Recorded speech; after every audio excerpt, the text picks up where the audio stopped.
세 번째 시간 죄인 그리고 하나님이라고 하는 주제로 우리가 오늘 함께 말씀을 나누도록 하겠습니다. 우리가 지난 시간에 이제 죄를 짓고 결국에 이제 어려워진 우리 아담과 하와의 모습을 보게 됐습니다. 선악과 하나님이 먹지 마라 하신 선악과를 먹게 되어버린 우리 그 이야기를 들었는데, 오늘은 좀 이렇게 이제 먹고 난 그 뒤의 이야기, 우리 아담과 하와가 좀 어떤 느낌을 받았는가. 이들이 죄인이 되어버렸어요. 죄인이 된 순간 이들이 원래 하나님의 자녀에서 완전했던 모습에서 처음으로 죄인이 됐잖아요. 그리고 이들이 느꼈던 어떤 죄로 인해 찾아오게 된 특징들이 있었어요. 그래서 우리가 오늘은 좀 이제 죄인들이 어떤 느낌을 받게 되는가, 죄의 특징이 무엇인가, 우리가 오늘은 좀 말씀을 통해서 우리 아담의 입장이 되고, 또 아담의 입장이라는 건 또 아담의 후손인 저와 여러분들이 동일하게 날마다 느끼고 있는 어떤 문제들인 거죠. 그래서 우리가 이 부분을 가지고 하나님과 여러분, 하나님과 우리의 관계를 다시 한번 조명하고 오늘 주님의 은혜로 나아가는 시간이 되기를 축복합니다. 이 아담이 죄인이 되고 나서 느끼게 된, 죄로 인해 느끼게 된 어떤 상태가 있었어요. 죄의 특징이라고 할 수 있겠죠. 첫 번째 죄의 특징이 있었습니다. 어떤 죄의 특징이 있었냐면 바로 하나님을 피하게 됐다라는 거예요. 3장 8절입니다. 우리 같이 한번 읽어보도록 할까요? 시작. 그들이 그날 바람이 불 때 동산에 거니시는 여호와 하나님의 소리를 듣고 아담과 그의 아내가 여호와 하나님의 동산나무 사이에 숨은지라. 아멘. 네, 여러분, 죄를 지은 인간의 죄인의 본능이 하나 있어요. 그것은 바로 거룩하신 하나님을 피하고 싶은 마음이에요. 나도 모르게 의로우시고 거룩하신 그 하나님을 가까이 가면 더 좋겠는데, 이상하게 죄인은 하나님을 피합니다. 3장 7절을 보면 그들이 이런 상태에 대해서 이야기를 합니다. 이에 그들의 눈이 밝아져서 자기들이 벗은 줄 알고 무화과 나무 잎을 엮어 치마로 삼았더라. 여러분, 선악을 알게 된 순간 눈이 열려버렸어요. 선악을, 옳고 그름을 결정하는 기준에 대해서 이게 인간에게 생겨버린 거예요. 하나님 안에서 모든 걸 결정하던, 하나님만이 선악을 결정할 수 있었던 상태에서 나 스스로가 주인이 되어서 내가 선악과를 먹어, 지난주 얘기했죠. 내가 주인이 되어서 내가 결정할 거야. 선악을 먹어서 알게 된 순간 사실은 좋은 게 시작된 게 아니었어요. 생각보다 더 좋을 줄 알았는데 선악을 자기가 알게 되어버린 순간 어떻습니까, 여러분? 자기가 벗은 줄 깨달았어요. 자기 존재가 좀 대단한 게 있을 줄 알았는데 내 존재가 사실은 하나님 없이 얼마나 약하고 얼마나 부족하고 얼마나 내가 온전하지 않은지만을 깨닫게 되는 현실이었다는 거예요. 여러분, 원래는 그들이 벌거벗고 있었어요. 벌거벗고 있었지만 하나님 안에서, 그 사랑 안에서, 온전함 안에서 부끄럽지 않았습니다. 그래서 여러분, 우리는 남과 여, 부부 사이에서 서로 간에 부부가 옷을 벗고 있어도 사랑하면서 벌거벗어도 부끄럽지 않습니다. 그러나 그 대상이 어때요? 여러분, 부부가 아니고 사랑의 대상이 아닌 상태에서 그냥 여러분 우리가 밖에서 벌거벗고 다닌다고 생각해 보세요. 그 순간 그 일은 너무나 우리에게 수치스럽고 부끄러운 일이 되어버립니다. 그러나 여러분, 그들이 사랑을 잃어버린 순간, 하나님과의 관계가 깨어진 순간 이 모든 것이 두렵고 부끄러운 일이 되어버렸어요. 하나님과의 관계를 잃어버린 순간 자신의 자존감과 자신의 정체성과 자기의 모든 것들이 수치스럽고 부끄러워졌어요. 왜 그럴까요? 두려워졌기 때문입니다. 여러분, 참 이상한 한 가지가 있어요. 참 이상한 한 가지는 우리가 죄를 지을수록, 죄를 지었을 때 큰 특징 중 한 가지는 자꾸 하나님을 피하고 싶어진다는 거예요. 우리 사생 만남 기초 양육에서도 우리 셀에서 세 번째 시간 우리 엑시트, 그죠? 비상 탈출 요령하면서도 유혹이 찾아올 때 그럴수록 주님께 나아가라. 힘들수록 더 어려울수록 주님께 나아가라 하지만 이걸 왜 가르치겠어요? 이게 그만큼 쉽지가 않아요. 넘어질 때, 유혹을 받을 때, 죄를 지었을 때 쉽지가 않습니다. 이게 바로 죄의 가장 큰 첫 번째 특징이에요. 하나님과 죄가 동이 서에서 먼 것 같이 멀기 때문에 죄를 지은 인간은 영적으로 본능적으로 하나님을 피하고 싶어집니다. 여러분, 왜 하나님을 피할까요? 그럼 이걸 우리가 좀 영적으로 짚어봅시다. 영적으로 표현하자면 죄책감이 우리 안에 생기기 때문에 그래요. 여러분, 죄책이라고 하는 건 뭘까요? 쉽게 말하면 하나님과 멀어진 느낌이에요. 하나님과 멀어진 느낌이 내 안에 생기는 거예요. 죄를 지으면. 그게 이제 죄책감이죠. 난 하나님과 멀어졌어. 하나님과 어울리지 않아. 또 우리의 고질적인 내가 늘 넘어지는 죄의 문제에 넘어졌을 때, 관계에 부딪힐 때, 죄를 지었을 때, 또 하나님을 이제는 사랑하기 때문에 하나님을 만나고 나서 내가 좀 정복하고 내가 좀 끊어야겠다 결단하는 것들이 있는데 어느 날 유혹이 찾아온 겁니다. 그리고 그만 또 그 유혹에 넘어지고 또 무너져 버렸어요. 그러면 그런 땐 또 어때요? 여러분, 문제가 이전보다 더 크게 넘어지는 거죠. 더 깊이 넘어져 버렸어요. 그때 찾아오는 절망감, 그죠? 하나님과 너무너무 멀어진 것 같은 그 느낌, 이게 우리에게 너무 강한 거예요. 그리고 그 죄책과 동시에 시작되는 건 뭡니까? 죄책과 세트로 가는 건 정죄입니다. 정죄. 나 스스로 하나님과 멀어졌다라고 느끼기 때문에 그 사이를 비집고 들어오는 일은 정죄예요. 사단이 와서 참소하고 낄낄거리면서 정죄합니다. 그리고 그 정죄를 듣고 있다 보면 나 자신도 나 자신을 정죄하죠. 그리고 그 느낌 때문에 우리는 하나님과 가까이 가고 싶지만 왠지 불편하고 왠지 한 주가 힘들었고 한 주가 더 유혹에 많이 넘어졌으면 이상하게 여러분 그렇지 않아요? 주일 예배 나오는 게 그렇게 힘들잖아요. 그래요, 안 그래요? 그리고 주일 예배 와가지고 찬양을 부르는데 앞에 있는 사람들은 너무나 은혜로워 보이지만 나만 그냥 쓰레기 같은, 그죠? 나는 이 찬양을 입 밖에 내는 것도, 그러면 그 찬양을 막 사랑스러운 주님 하는데 그 말을 꺼내고 있는 나 자신이 막 내 자신이 막 옆에서 내가 보고 막 더럽게 느껴지고, 네가 사람이냐 막 이런 소리가 들려오고, 이 어떤 하나님과 멀어진 느낌들은 정죄가 계속되니까 예배에 오는 그 순간에도 하나님께 나아올 때에도 계속적으로 우리를 불편하게 만들어요. 그러나 여러분 기억하시기를 바랍니다. 여러분, 하나님이 태초의 목적도 그렇고 하나님이 그토록 여러분들을 사랑하셔서 예수님을 보내신 이유는 언제나 한 가지예요. 하나님의 한 가지의 목적, 한 가지의 이유. 하나님은 여러분과 함께 하시기를 원하세요. 어떤 상황과 환경에서도 하나님은 여러분과 함께 하기를 원하신다. 주님이 죄를 지은 것도 잘 알고 계시겠죠. 아담이 하나님을 피하여 숨었을 때 하나님이 아담을 찾으며 9절에 이렇게 얘기하시죠.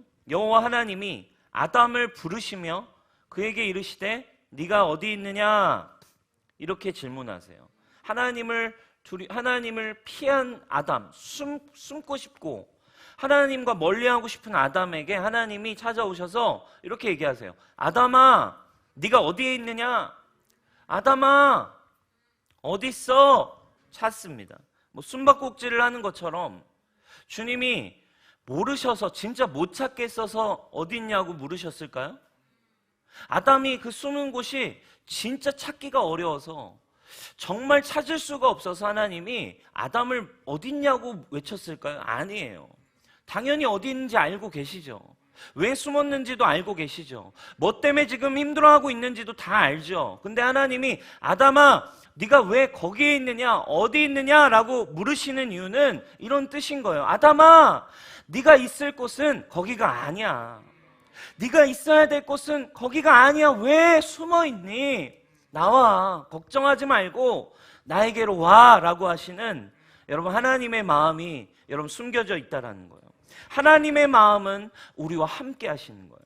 거기에 있을 곳이, 네가 있을 곳이 거기가 아니야. 네가 있어야 할 곳이 숨어 있는 곳이 아니야. 네가 있어야 할 곳이 죄 때문에 더 힘들어할 자리가 아니야. 나에게로 와. 내가 너와 함께 하고 싶어. 그 일을 위해 나는 이 땅에 달려왔어.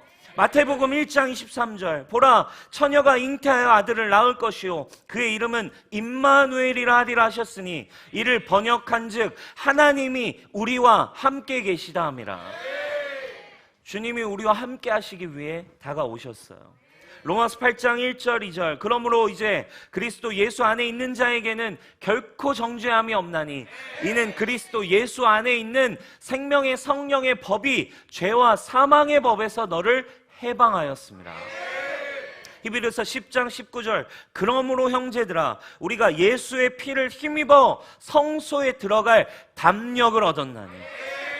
예수님이 여러분들에게 오셨어요. 그리고 더 이상 숨을 필요 없이, 더 이상 하나님을 멀리할 필요 없이 어떤 환경일수록 힘들수록 여러분 하나님이 나아오시기를 주님이 기다리고 계세요. 그리고 기꺼이 그래서 주님은 우리를 위해 죽으셨고 당신의 피와 십자가를 우리에게 선물로 주셨습니다. 아멘입니까? 여러분 십자가 목걸이 좋아합니까? 십자가 목걸이 쳤다면 그 십자가를 의지하여 날마다 하나님께 나아오라는 뜻입니다. 그냥 멋부리라고 찾는 게 아니고 날마다 주님께 나아오라고. 이제 뭐라고 얘기합니까? 예수의 피를 힘입어 담력. 하나님께, 아담과 너무 비교되는 단어 아닙니까? 하나님께 나아갈 담력이 없어서 숨고 피하고 숨어있고 안 보인 곳에 들어가고 잠수 타고 어려워지는 삶이 아니라 예수의 피를 힘입어 담력을 가지고. 아멘. 옆 사람에게 한번 축복하겠습니다. 담력을 가지십시오. 여러분, 그래서 교회 오는 게 뭐 담력 체험 이게 아니고, 담력 체험하러 오는 게 아니고, 막 무서운데 덜덜덜 그러면서 담력 체험이 아니라 주님이 주신 담대함으로, 여러분 날마다, 그래서 여러분 진짜 여러분 주님이 죄를 가지고 오시는 것을 기뻐하세요. 두려움을 가지고 있는 모습 그대로, 여러분 그게 예수님 이 땅에 보내신 이유입니다. 하나님을 피하던 아담, 두 번째 죄의 특징이 있어요. 두 번째 죄의 특징은 무엇이었을까요? 바로 변명이었습니다. 10절 말씀 우리 같이 한번 읽어보도록 하겠습니다. 시작. 이르되 내가 동산에서 하나님의 소리를 듣고 내가 벗었으므로 두려워하여 숨었나이다. 아멘. 아멘. 내가 동산에서 하나님의 소리를 듣고 벗어서 두려워하여 숨었습니다. 이렇게 얘기해요. 여러분 죄의 특징 중 한 가지는 자신의 죄를 인정하려 하지 않는다는 거예요. 나의 의로움, 올바름을 포기하고 싶지 않은 그런 마음이 우리 안에 있어요. 나는 억울하다. 나도 이러고 싶어서 이런 게 아니다. 꼭 이런 말을 하죠. 죄인은 언제나 변명을 합니다. 저도 늘 저희 아내에게 변명을 합니다. 이유가 있었어. 그러고 싶은 게 아니야. 변명을 합니다. 죄인은 변명을 해요. 여러분 근데 구원의 시작은 어디서부터 시작되냐? 회개, 죄를 인정해서 시작되는데 죄인은 죄를 인정하지 않아요. 변명을 늘어놓아요.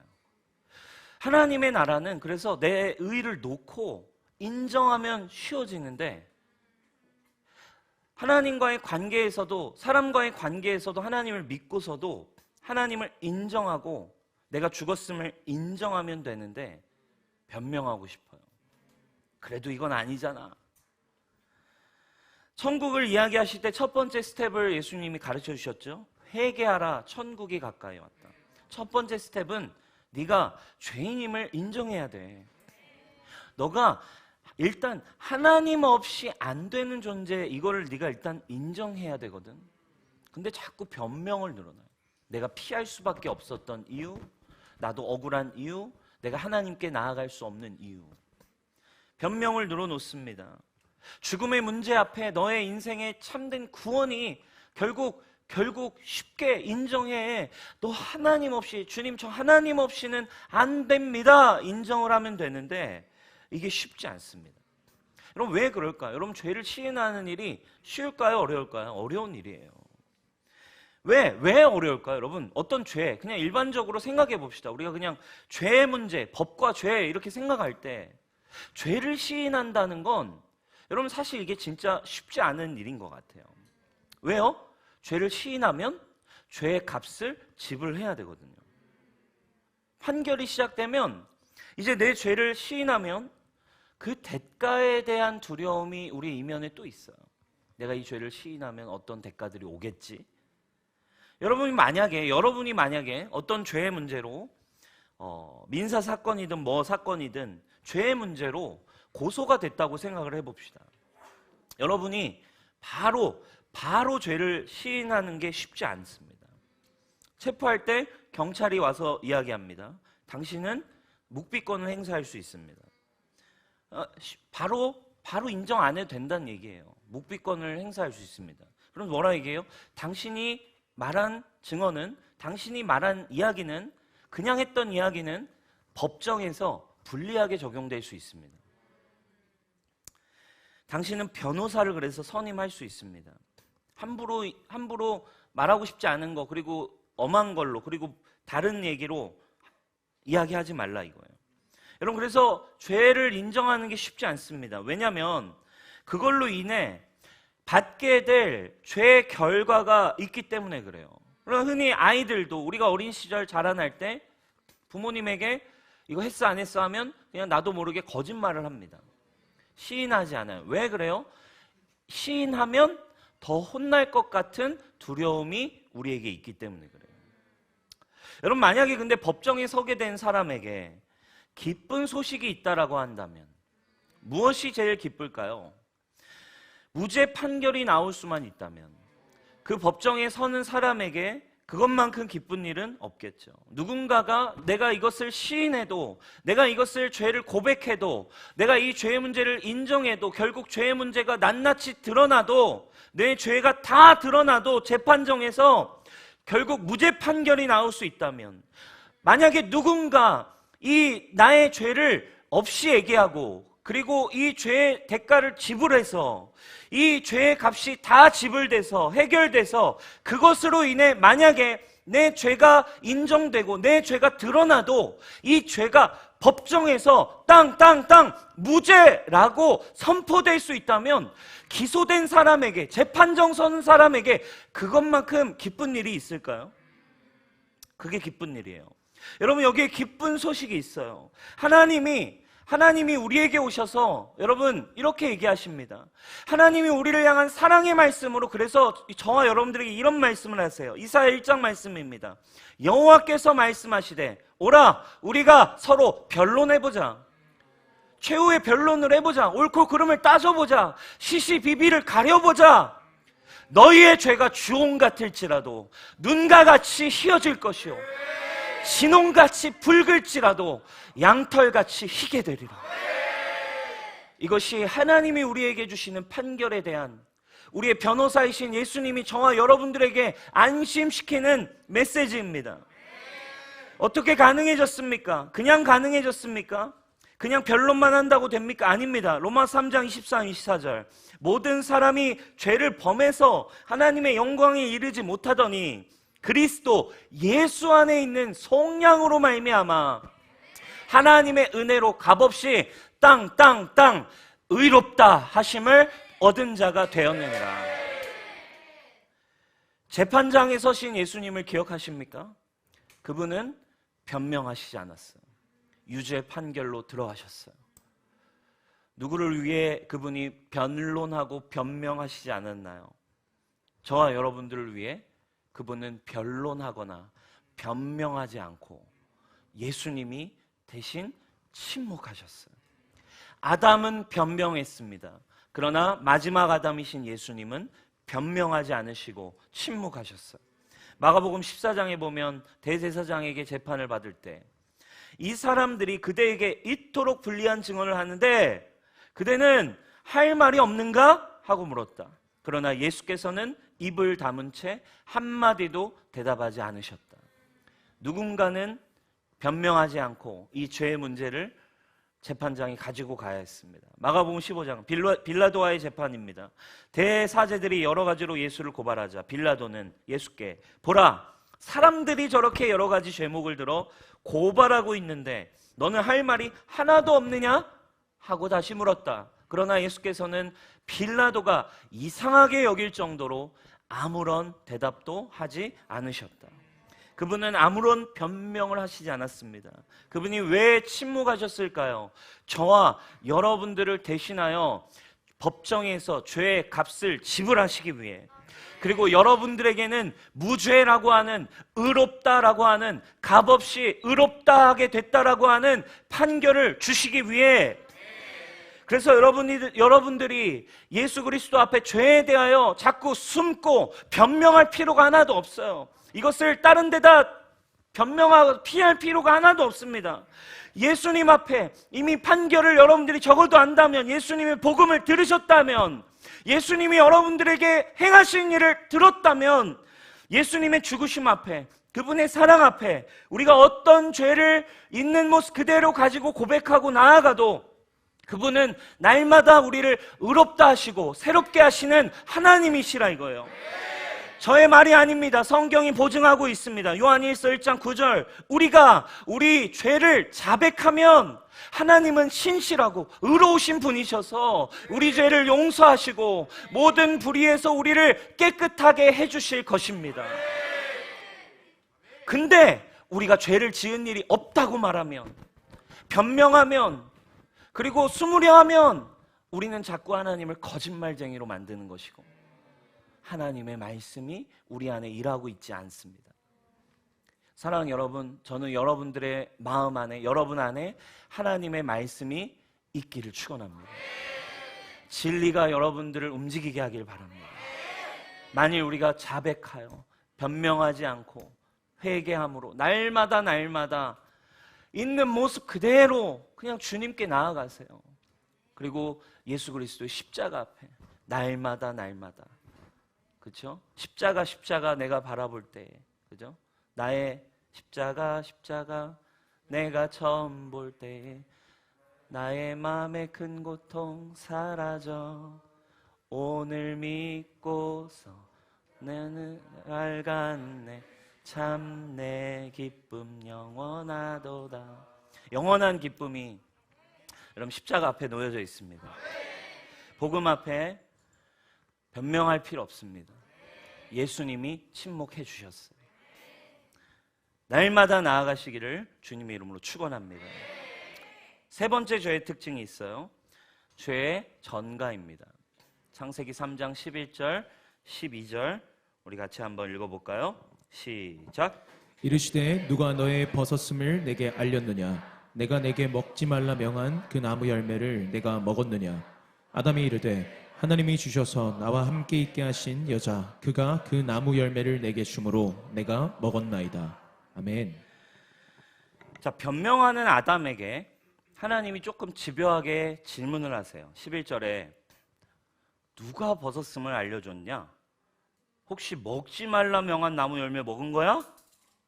질문하시니까 12절에 아담이 갑자기 벼랑간 화를 내듯이 얘기합니다. 당신이 나한테 준 여자 때문에 이렇게 된 거잖아요. 아, 누가 달라 했어? 아니 괜히 왜 화를 줘가지고 왜 이렇게 변명하고 숨다가 좀 집요하게 하니까 이 죄인이 거기다 대고 또 화까지 내. 아, 누가 달라 했어요? 당신이 만든 여자, 그 여자가 나한테 먹으라고 했다니까. 내가 그런 게 아니에요. 그 여자 때문에 이렇게 됐어요. 여러분, 이게 뭐라 할 거 없어요. 여러분이 그러고 있어요, 지금. 예? 죄의 결과들이 찾아올 때, 보세요. 죄의 결과가 이제 나에게 막 찾아오기 시작할 때, 아까 얘기했듯이 시인하기가 어려워. 근데 이제 오늘 지금 거의 증거가 다 드러나서 예수님이 지금 신문하시니까 막 다 이미 까발려졌잖아요. 이제는 변명을 할 수 없어. 결국 이제 이 죄의 결과를 맞이해야만 하는 순간이 온 거죠. 결과를 내가 직면해야 되는 순간이 올 때 죄의 특징은 이거예요. 결국 이 죄의 결과에 대해서 원망하고 넘겨야 할 대상을 찾게 됩니다. 그래서 여러분들은 언제나 엄마 탓 했잖아요. 엄마 탓. 응? 엄마 때문이야. 아빠 때문이야. 어? 저도 그랬어요. 엄마 때문이야. 어? 이 결과를 내가 받지 않고 넘길 대상을 찾게 됩니다. 너 때문에 이렇게 됐다. 누구 때문에 이렇게 됐다. 그 사람 때문에 난 이렇게 된 거다. 내가 잘못이 하나도 없다. 당신 때문에, 우리 가족 때문에, 우리 가정 때문에, 내 누군가 때문에, 그 오빠 때문에, 그 여자 때문에 이렇게 됐다. 원망할 대상을 찾습니다. 그러나 여러분, 원망은 용서하지 못함이 되겠죠. 우리 예레미야의 시간에서도 배웠어요. 원망은 억울함은 치명적인 암덩어리가 됩니다. 내면의 암덩어리가 돼요. 이 모든 문제의 모든 원인과 결과를 누군가에게 전가함으로 용서할 수 없고 울분이 가득하고 결국 자기 자신은 끝까지 의롭다라는 것을 유지하는 태도여서 그래요. 아주 치명적이죠. 사실 지금 아담이 여자 때문이라고 얘기했어요. 사실 이거는 아주 교묘한 돌려까기였어요. 뭐라고 붙였어요? 당신이 내게 준 여자. 지금 누구를 돌려까는 거예요? 하나님이 돌려까. 이 여자가 그랬는데 이 여자 누구가 만들었어? 당신이. 하나님 당신이 여자를 안 만들었다면 이런 문제도 없잖아. 엄마, 날 안 낳았으면 이런 문제도 없잖아.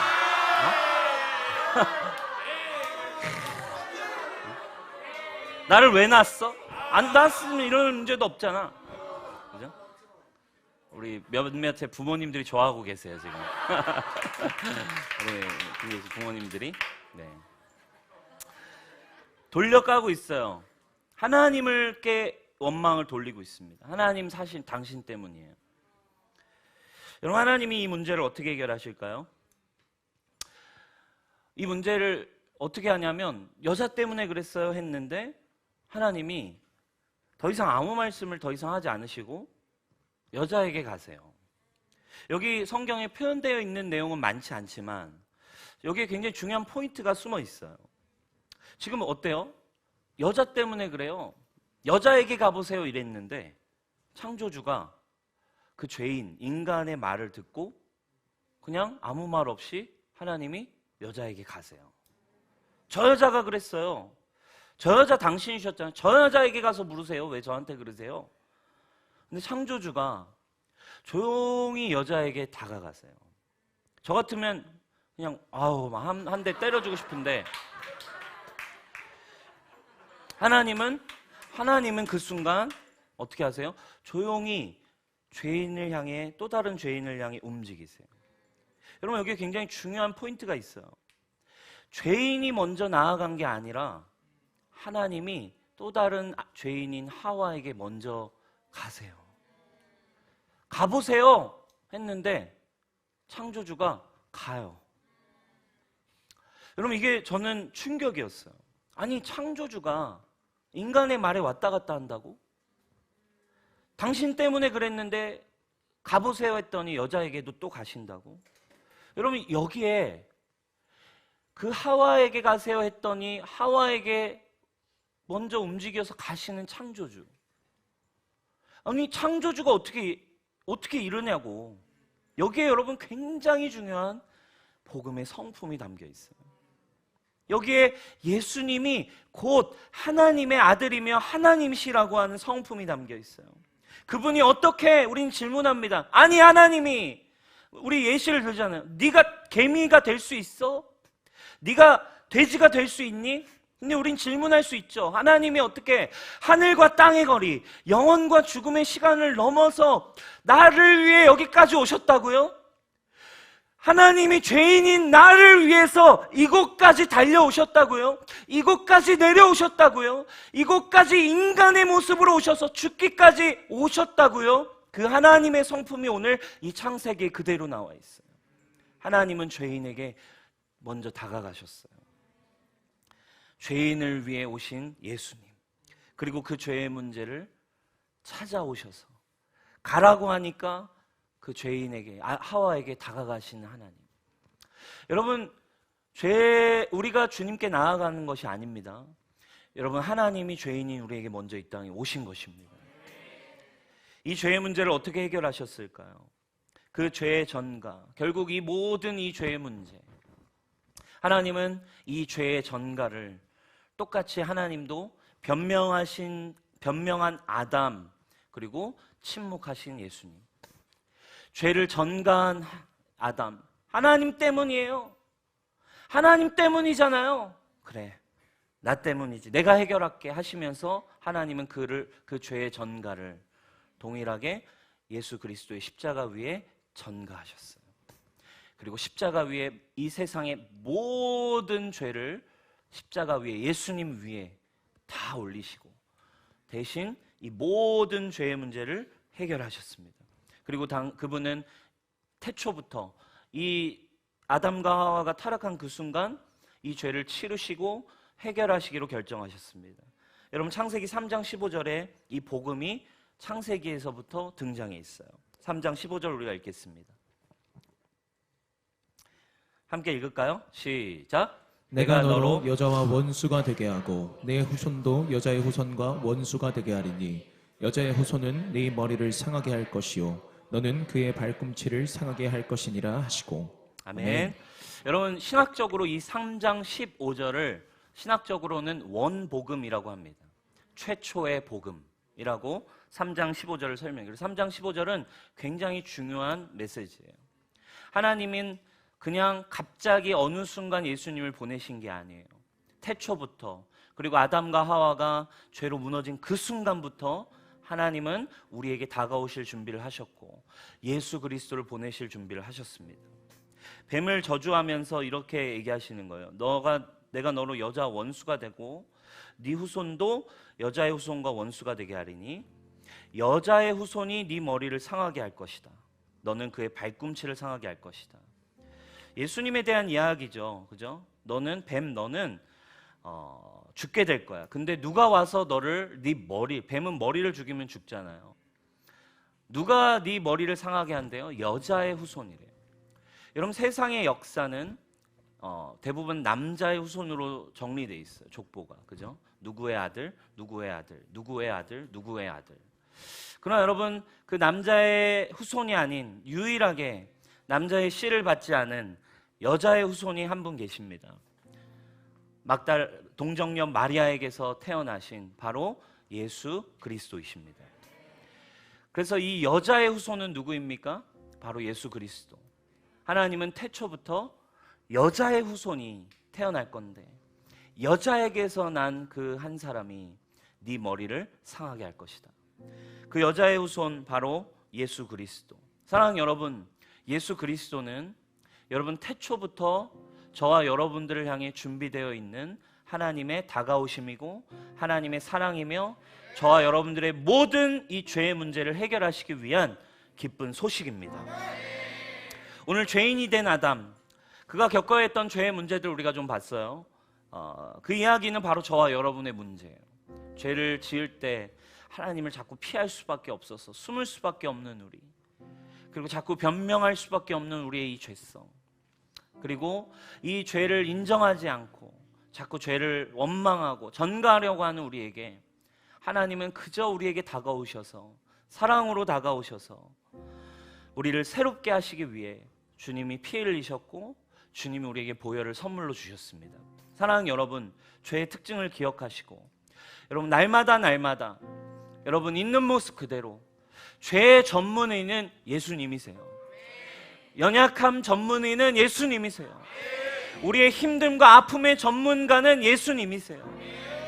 예수님께 날마다 달려나오는 여러분 되시길 축원합니다. 여러분, 이 예배를 두려워하지 않으시길 바라요.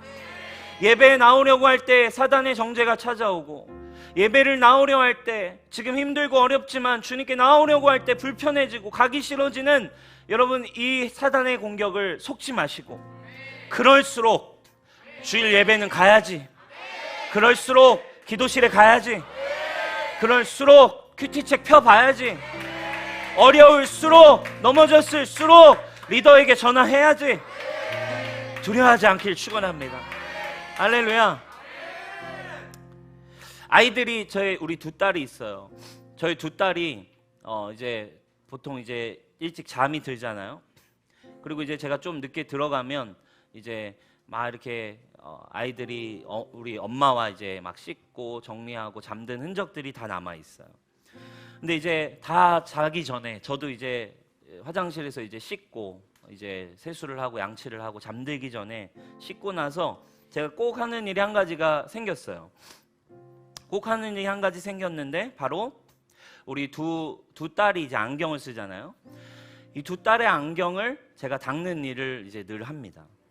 그래가지고 하루는 이제 그렇게 이렇게 앞에 안경이 있는데 안경을 봤는데 이 안경이 하루 동안 이 아가들이 하루 동안 이제 봤던, 그리고 또 먼지와 또 막 여러 가지 얼룩들과 막 이런 것들이 안경에 묻어 있는 거예요. 그러니까 막 너무 더럽잖아요. 이걸 안 닦아주면 아가들은 왜 안 보이는지도 모르고 답답할 텐데.